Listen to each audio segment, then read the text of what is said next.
سلام دوستان، در خدمتتونم با یه فال جالب از عنصرها. عنصرها که شامل آتش، خاک، هوا، آب میشه. آتش فروردین، مرداد، آذر میشه و خاک اردیبهشت، شهریور، دی. هوا هم که میشه خرداد، مهر، بهمن.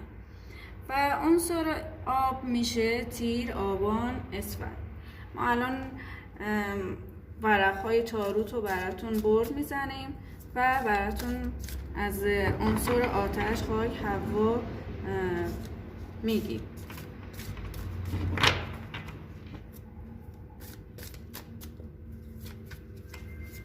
کارتا رو برد میزنیم.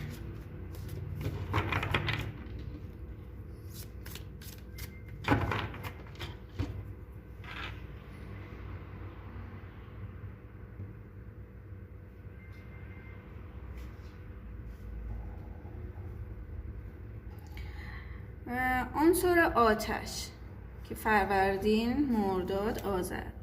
میگه تو زندگی خیلی سختی کشیدی و الان هم خیلی سختی میکشی.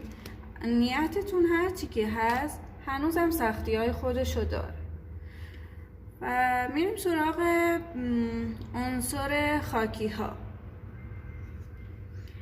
میگه که عنصر خاکی ها مواظب باشین که یه چیزی ازتون به سرقت نره. دزد رو دارم براتون میبینم. و میریم سراغ عنصر هوا که میشه خرداد، مهر، بهمن.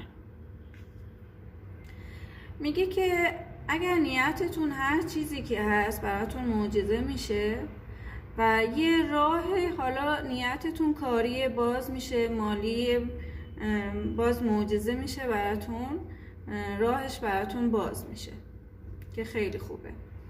و عنصر آب، تیر، آبان، اسفند.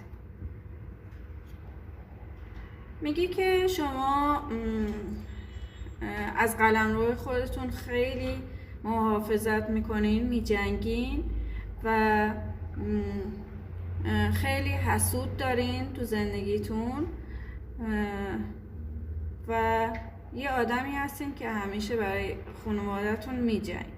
عزیزای دلم، انشالله که خوشتون اومده باشه. تا یه دیگه و یه فال دیگه